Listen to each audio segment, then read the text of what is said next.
कमळे देवा दरवर्षाप्रमाणे मानाचा बकरा आम्ही देत आहोत. दगडावर तुझी रास मांडलेली आहे, तो प्रसाद मान्य करून दे. तो प्रसाद नंतर गावात वाटला जाल. तो प्रसाद सगळ्यांनी बसला पाहिजे. कोणाला तिचा प्रसाद पोचू नको देव देवा. म्हणजे गावाला आता नवस बोलायला आयलन, त्यांचं नवस बोलतील, काय काय लोक फिटवायला आयलन, म्हणजे सगळ्यांचे मगारी उभा रे देवा. अंबादेव बाबा की आगे उस्ताद की.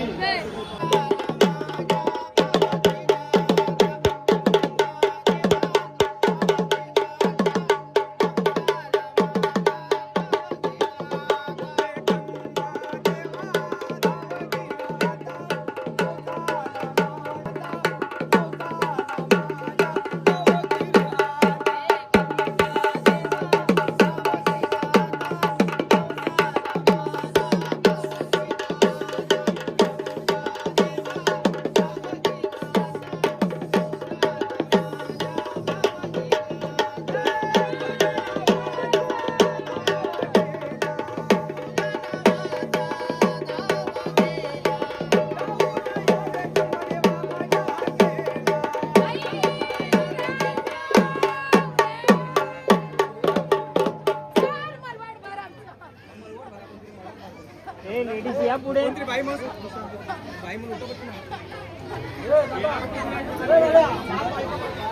अरे लेडीज या हल्दी कुंकू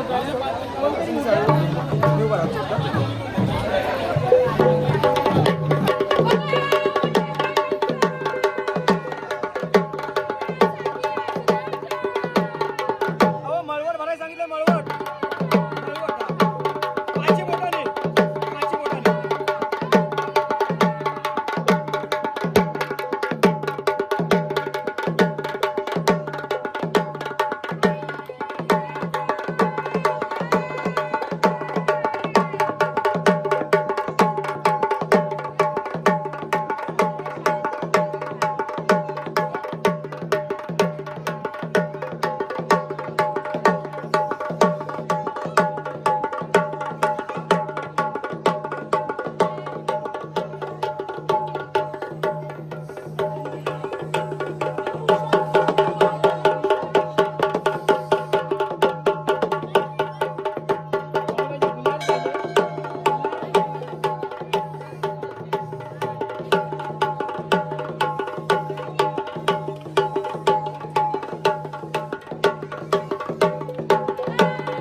नमस्कार मंडळी, मी प्रमोद वैती, मी ट्रॉम्बेकर. माझ्या यूट्यूब चॅनलमध्ये तुमचं स्वागत आहे.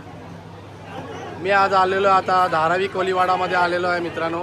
खांबे देवाची जत्रा असते यांच्याकडे, तर आपण त्या काकाकडूनच विचारूया काय धमाल असते जत्रेमध्ये. नमस्कार, मी विनायक नारायण कोळी, धारावी कोळीवाड्यात राहणारा एक स्थायिक रहिवासी. हे जे माझं मंदिर आहे, माझं गावाचं मंदिर आहे, हे खंबादेव मंदिर, याची स्थापना जवळजवळ 1750 वर्षापूर्वी झालेली आहे. ह्या मंदिराला कुठल्याही प्रकारचं छप्पर नाही आहे, कळस नाही आहे, मोकळा आहे, फक्त नुसतं चारी बाजूला भिंती आहे. कारण त्यांनी जेव्हा त्यांची मूर्ती आमच्या एका पुजाऱ्याला खाडीमध्ये सापडली, त्या खाडीमध्ये सापडल्यानंतर त्यांना अगदी ह्याच्या केळीच्या पानावरती उचलून आणून इथे स्थापन केली आणि तो तसं त्या वेळापासून स्थापन झालं आहे. आणि त्याची हनुमान जयंतीला त्याची पूजा होते. हनुमान जयंतीला पालखी निघते का पूजा होते? पालखी पूजा मंदिराची पूजा होते मंदिरात. आणि सगळा गाव आधी इथून जे गाव सोडून जे गेलेले आहेत तेही या दिवशी येऊन त्याचं दर्शन घेऊन जातात. ही स्वयंभू मूर्ती झालेली आहे. याच्या खाली जवळजवळ स्वर्गाचं वास्तव्य आहे असं आमचे पूर्वज सांगतात. कारण या मूर्तीला आम्ही 2008 रोजी बाजूला हलवण्याचा प्रयत्न केला होता, परंतु तिथून हलला नाही आहे. आम्हाला त्याचं प्रायश्चित्त पण दाखवून दिलं त्यांनी. अशी जागृत मूर्ती आहे ही खंबादेव बाबाची मूर्ती आमची कोळीवाड्याला पावन झालेली आहे. या मंदिरात कुठल्याही लेडीज बायकांचा वास नसतो, बायका कुठल्याही येत नाही. फक्त या मंदिरात एकच दिवस वर्षातून लेडीजना एंट्री असते, नागपंचमीच्या दिवशी. तर त्यावेळी आमच्या गावातल्या सगळ्या बायका आवर्जून येऊन इथे फुगडी वगैरे येते नाच करून, पारंपरिक आपला कोळी नाच करून दर्शन करतात, देवाचा उत्सव साजरा करतात. आणि संध्याकाळी पुजारी ही त्याची पूजा करून मग ते मंदिर बंद करतात. फक्त वर्षातून एकच दिवस नागपंचमीला या मंदिरात स्त्रियांना पुरुष, तुम्ही आताही बघितलं असेल, आता बघितलं मी स्त्रियांना इथे बंधन आहे. कारण दरवाजातून तर मी विचारलं त्यांना तर काय असं प्रथा, तो बोलता आम्हाला नागपंचमीला एक दिवसच त्यांना दर्शनासाठी घेतलं जातं. ही पूर्वीपासून प्रथा चालत आलेली आहे आणि त्या स्त्रिया अगदी मनसोक्त तिथे दर्शन घेतात. ह्या मंदिराचा जीर्णोद्धार मी अध्यक्ष झालो 2008ला, तेव्हा मी हा मंदिराचा जीर्णोद्धार केला. आमच्या गावकीच्याच तर्फे केला. मी त्याच्यात माझं स्वतःचं काही नाही आहे, पण मी अध्यक्ष होतो म्हणून एक पुढाकार घेऊन घेतला.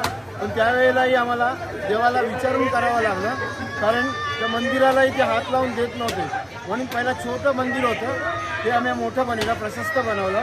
परंतु तुम्ही बघाल की त्याच्यावरती कुठल्याही प्रकारचं छप्पर नाही, कळस नाही, काही नाही आहे. आणि इथे ह्या मंदिरात बकऱ्या कोंबड्यांचा जो पारंपरिक आहे मान दिला जातो.